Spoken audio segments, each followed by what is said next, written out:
This is TWiT. There was a new bit of news that came out regarding Visa. Visa was going to be acquiring a company called Plaid. And this was, I remember this news kind of popping up originally about Visa going after Plaid. And I remember Plaid very vaguely, but not a whole lot about it. And so I thought it would be good to talk to someone who not only covers acquisitions and startups and all that kind of stuff, but that can explain sort of what's going on here and what the reasons are behind Visa not acquiring Plaid. So who else but TechCrunch's own Alex Wilhelm to join us today on Tech News Weekly. Welcome back to the show, Alex. Thank you for having me. An absolute pleasure. And I just want to say, having done a lot of podcasting myself, I fully respect how hard it is to do a witty intro every time. And sometimes you just end up bantering back and forth about keeping on, and it's perfect. And so I just wanted to send a big hug over the waves here, because it's being charismatic on demand, or on command, I should say, it's not simple. It's difficult. It is. Thank you for understanding. We appreciate it. We appreciate it.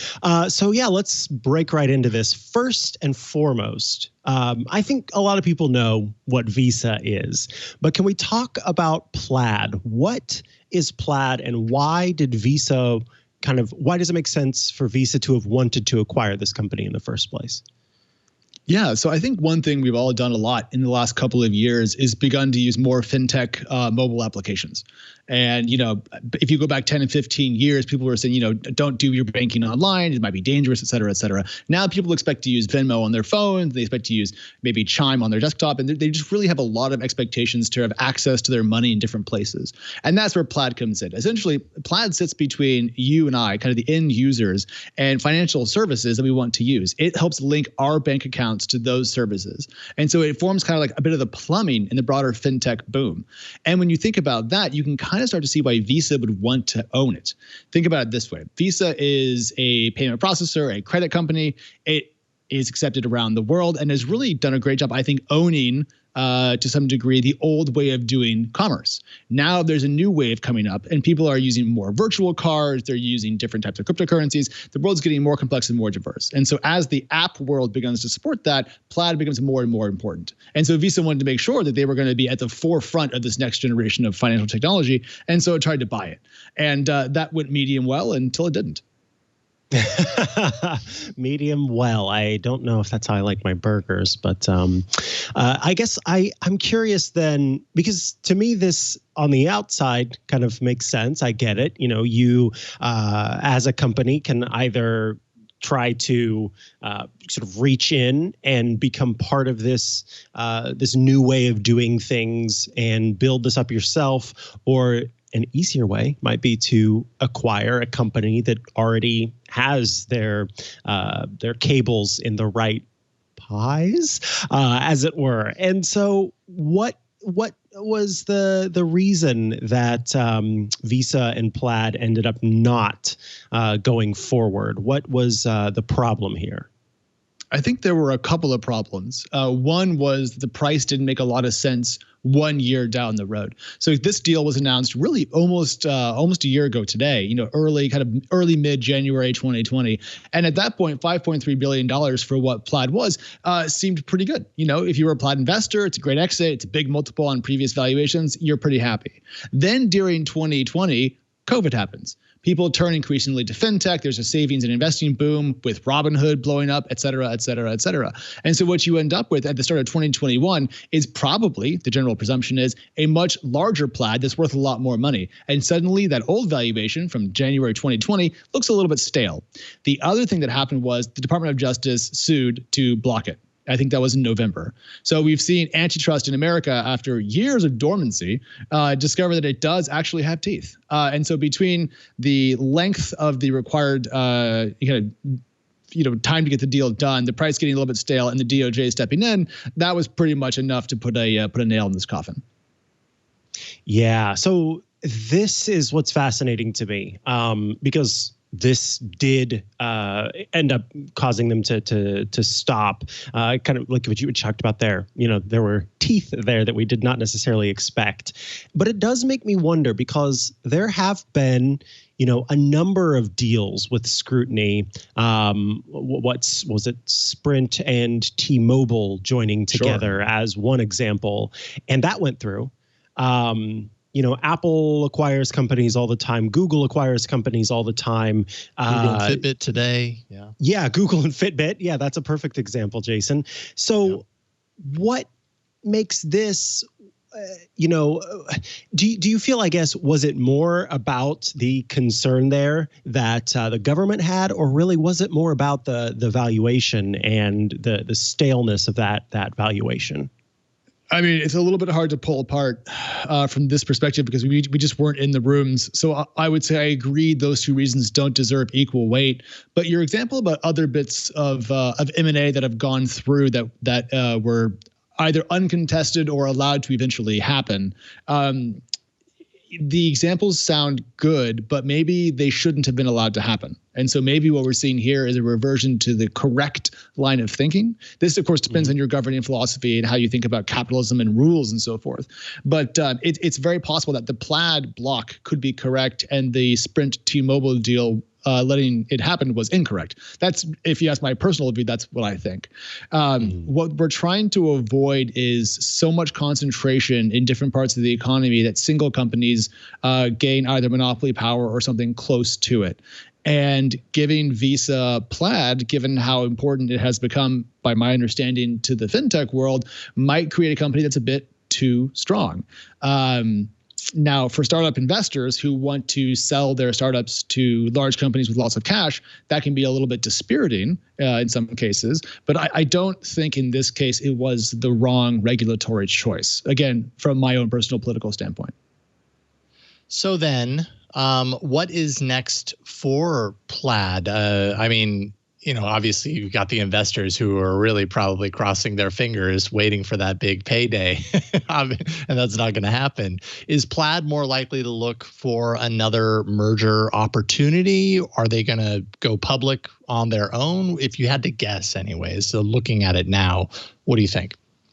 So it's the latter. I think they're going to go public. The question is when and under what conditions. Back in 2020, when the Plaid deal was announced, it hit like a meteor strike. I mean, that's why Mikah remembers it, because it was such a big transaction that people really stood up and kind of took notice. At the time, people were saying things quietly like, Plaid's a really good business. It's not just selling out because it has to. It's selling out because it's great. That's why the dollar amount was so high at the time. So right. my hunch is that if Plaid was a good business at the start of 2020, it's probably an even better business now. A year of growth, a year of investment, a year of hiring. I spoke to the company and their CEO about how many people they'd hired, and it was a couple hundred during 2020, if I recall correctly. So how far away an IPO is or a direct listing, I don't know. But certainly Plaid has access to lots of capital from the private markets to fuel itself. It could even put together a secondary offering, allowing some employees to sell some of their shares if they'd like to, because a lot of employees probably had planned on buying a house after the Visa deal closed, for example. That's not going to happen, as you said, Jason. So I think there's a great path forward for the company. I just lack enough numbers about its performance to be prescriptive. And so I don't want to get ahead of myself. But at least what I've been told makes me think that it's going to be in pretty good shape to eventually go public itself. So let's do a little, I know, you hesitate to do too much crystal balling, but I am curious. If you had to look on down the line into the future, does Visa attempt to go after maybe another smaller company? Does it come back with more, like a bigger offer for trying to pick up this company? Or does Visa try to build out its own infrastructure like Plaid, but just does it itself? What does the future look like for Visa? Again, do you think? And are we going to continue to see just these companies that already have their foot in the door, that already are doing the thing like Plaid? Just they're the ones now, and Visa just has to play nice with Plaid.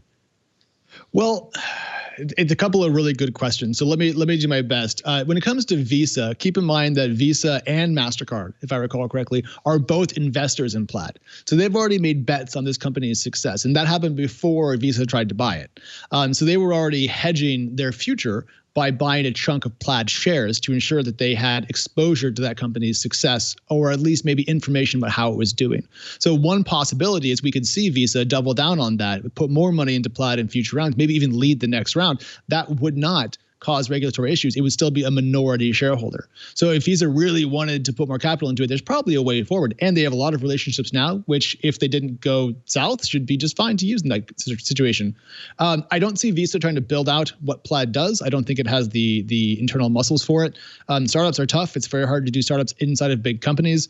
And Zach, the CEO of Plaid, told me that they were expecting to have a lot of flexibility and latitude inside of Visa to make their own kind of product choices. So I don't see Visa going after them with anything other than a checkbook. And when it comes to playing nice, one thing that we've seen a lot of in the last 12 to 18 months, at least from where I'm sitting, and I'm just one person in the market, so certainly not saying that I'm omniscient, but a lot more API first fintech companies. And what that means is a lot more people in the fintech space are building products that are designed to plug into other services.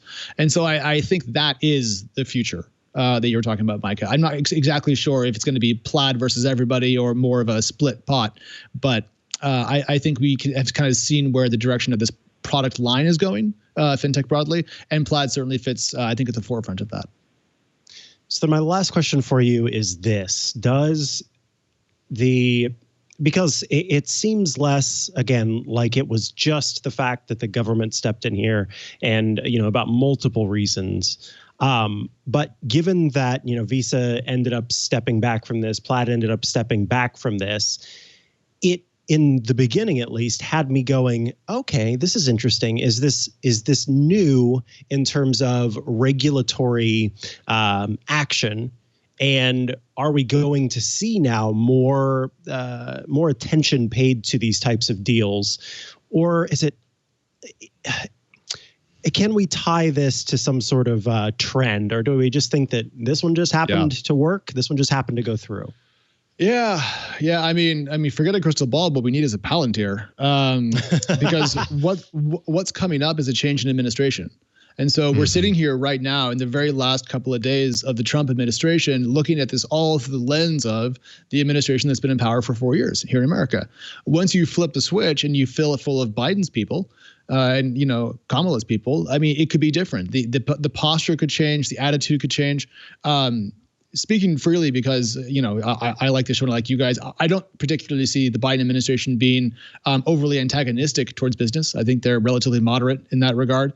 So perhaps we could actually see a lessening of regulatory oversight for mergers. Maybe not. It's too soon to say. Ask me that again in 2 weeks. I think we'll have a much better idea of where we sit. But I think for investors, the idea that these cash-rich incumbents, these major tech companies that might be the acquirer of startups, did just lose some steam. I mean, this deal was a high watermark for fintech startups. And now, it goes to show that some pathways might be closed in the future. That could impact startup valuations. It could impact startup investment rates, et cetera, et cetera. This just happened, so I don't have any data to show you a decline or an increase in this or that to kind of make the point. But that's the conversation, at least today in Silicon Valley.